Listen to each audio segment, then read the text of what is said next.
Assalamualaikum warahmatullahi wabarakatuh. Selamat pagi, selamat berjumpa kembali dengan saya Merpati Z Channel. Pada kesempatan hari ini saya akan memberikan tutorial yaitu cara penanganan atau penanggulangan merpati yang susah makan. Ada sebab-sebab atau ada suatu alasan kenapa merpati itu ngedrop makan atau kurang makan gitu. Satu, dimungkinkan dia cacingan gitu ya, dia cacingan akhirnya dia makannya juga itu sudah tingkatan kritis maksudnya ya. Tapi kalau yang masih gejala-gejala cacingan itu masih makannya masih lahap.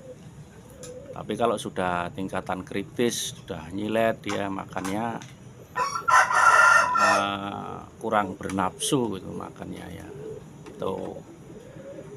Kemudian yang kedua adalah karena baru sembuh dari sakit gitu, dari sakit apapun ya, mungkin dia sakit berak kapur, berak darah, folorum dan lain sebagainya. Itu biasanya makannya nyimit-nyimit gitu ya, makannya itu kurang lahap gitu.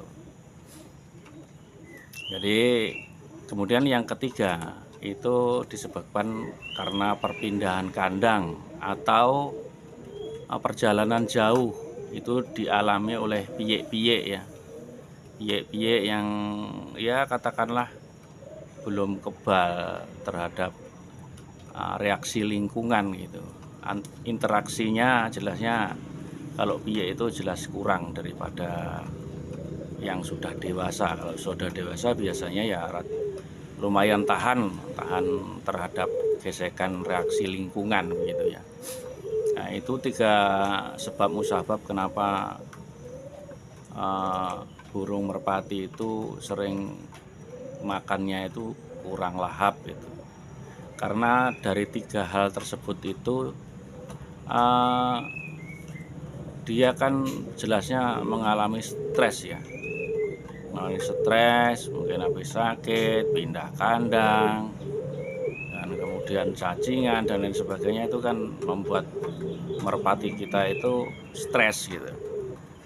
Jadi ini sekedar untuk membantu. Nih obatnya jamu ya, saya sebutkan jamu, jamu tradisional yang kita bisa manfaatkan untuk mendongkrak supaya dia cepat lahap. Selain yang saya gunakan ini ada juga yang semacam rempah-rempah itu ya, rempah-rempah. Sudah saya bikinkan tutorial itu membuat jamu dari rempah-rempah ya. Temulawak biasa atau temulawak kuning dan temulawak ireng itu atau hitam itu sangat berguna sekali. Kalau kita sudah mendapatkan itu ya bisa membuat itu, maksudnya ya sudah lumayan, artinya kita bisa mengawetkan gitu. Tapi kalau yang saya mau buat ini adalah yang bentuk cairan ya. Apa yang saya lakukan nanti ya mudah-mudahan bisa membuat dan bermanfaat maksudnya. Ini saya tunjukkan ya, bahan-bahannya cuman sederhana saja. Nah, ini daun pepaya. Ini kecil-kecil ya, daun pepaya yang kecil, yang ini memang di dahannya aja saya ambil. Ini kalau orang Jawa itu ambil 3 helai ini gitu ya, 3 helai atau hitungan-hitungan ganjil gitu. Nah, itu percaya atau tidak ya monggo kerso, itu namanya cerita gitu ya. Ceritanya bisa dianggap ya bisa enggak, itu namanya cerita ya. Kemudian yang kedua ini bawang putih ini ya. Nah, bawang putih ini ya secukupnya aja lah. Kalau umpamanya kita mengobati 1-2 ekor aja ya cukup satu, cukup gitu ya. Oke, kita lanjutkan nanti ya. Kita akan membuat prosesnya bagaimana. Kita akan parut dulu ya, akan parut, kemudian kita akan saring jelasnya ya. Oke. Ya, kemudian ini bentuk yang sudah jadinya ya. sudah saya parut, kemudian saya parut juga si bawang putihnya, kemudian kita saringnya menggunakan kain ya, menggunakan kain. Ini alat untuk marutnya tadi ya, kita sudah bersihkan, takutnya nanti kalau kotor dimarahi sang istri tercinta. Nah, kemudian kita nanti akan sepetkan ya, disepetkan melalui mulut. Jadi dosisnya nggak usah banyak-banyak ya, mungkin, tapi ini kan tidak ada efeknya. Tapi kalau kebanyakan kan ya muntah-muntah nanti malahan ya. Jadi mungkin setengah daripada sepet itu tadi ya. Oke, sebelum itu sepetnya kita rebus dulu ya, kita rebus dulu. Nah, ini sepetnya ini direbus ya. Setiap kali pemakaian harus kita rebus. Ini tadi sudah mendidih sebenarnya ya, sudah mendidih. Tapi ini untuk tutorial ya, diulang lagi nggak apa-apa. Ini jadi harus semuanya terendam dan mendidih gitu ya. Jadi menghilangkan bakteri atau virus yang menempel pada sepet tersebut ya. Sebabnya kita mengobati burung kan bukan 1-2 ekor, jadi banyak ekor. Jadi kalau kita setiap pemakaian tidak direbus, nanti takutnya kalau ada yang sakit nanti nular ke lainnya. Ya, ini burungnya yang akan kita dongkrak ya nafsu makannya dengan ramuan kita. Ini burung ini lemes ya, perjalanan jauh dia stres, mungkin sekitar sehari semalam dia nggak makan, tapi dalam keadaan stres lah. Kalau burung dalam keadaan tidak stres walaupun sehari semalam itu biasanya nggak kurus ya. Ini badannya sudah cukup mau nyilet ini badannya ini. Nah, ya, jadi nafsu makannya dia ngedrop, nyimit-nyimit ya, sayang nih. Nah, kemudian yang cairan tadi, nah, yang cairan tadi kita sedot menggunakan sepet yang kita rebus tadi ya.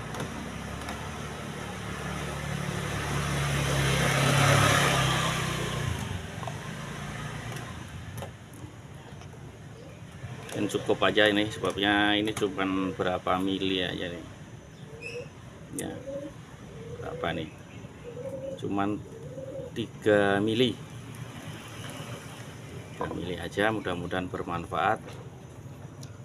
Apalagi ini ya, informasi untuk saat-saat ini cuaca sangat rawan sekali, sebabnya masa pancaroba ini ya, kadang hujan, kadang panas mendadak. Jadi kita harus pakai metode untuk menjaga peliharaan kita supaya bisa tetap sehat gitu ya. Kita sepetkan di mulutnya aja.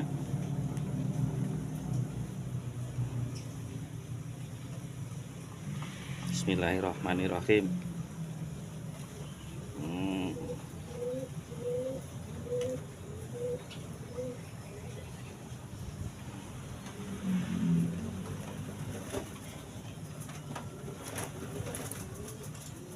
Nah, nanti lihat aja sore kalau dia lahap makannya, berarti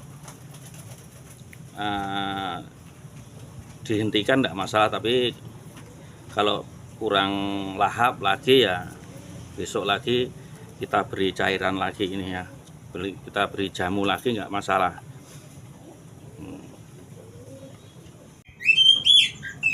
Nah, kemudian ini juga ya, ini burung yang habis sakit ya. Ini sudah pernah saya buat tutorial juga untuk penyembuhan penyakit ya. Ini alhamdulillah sudah sembuh ya, makannya sudah mulai lahap. Ini juga sekaligus kita jamu juga ya, supaya lebih cepat lahap. Ini untuk burung yang ngedrop ya. Ini burung ini sebenarnya bekas player ini ya, bekas player. Kemudian dia ngedrop karena mungkin terlalu over, melatihnya itu terlalu over ya. Jadi ini katakanlah orang itu mungkin sakit kuning ya, semacam lever gitu ya. Jadi cocok sekali ini diobati dengan menggunakan daun pepaya ini ya, atau jamu inilah katakanlah itu. Kita rutin aja, kita nanti kita kasih pur aja ya, supaya biar cepat gemuk gitu ya. Sebabnya kalau nggak dikasih pur ya lambat sekali nanti perkembangannya. Cuman resikonya ada, kalau dikasih pur itu pasti ambrol nanti bulunya ya. Nggak apa-apa, sebab ini sudah saya hitung, ini sudah lar ntar lagi nih mabung ya, mau nggak mau jelasnya kita mabungkan sekalian aja, nggak apa-apa gitu ya. Ini kan sayapnya larnya masih 5 ini, nanti 4, 3 ini nanti cabut dia ambrol, jadi sekalian aja ya, kita sekaligus mengembukan juga sekaligus untuk mengobati gitu ya. Oke, kita cekokkan juga.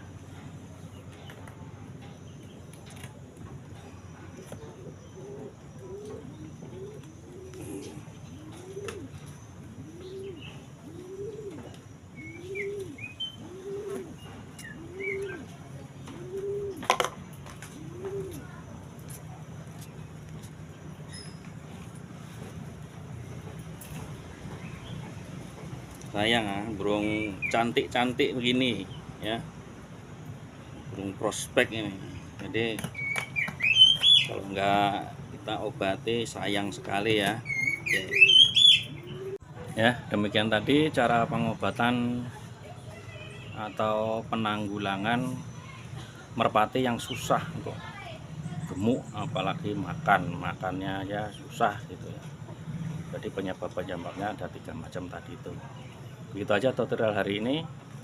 Selamat mencoba dan telaten selalu, sabar dan sayangi selalu hewan peliharaan Anda. Kalau kita tidak bisa membeli obat yang mahal, ada alternatif lain. Itu pasti ada solusinya begitu ya. Udah gitu aja, jangan lupa subscribe ya. Subscribe deh ya. Like, komen, share, dan dinyalakan notifikasinya ya. Akhirul salam, assalamualaikum warahmatullahi wabarakatuh. Salam Patiak.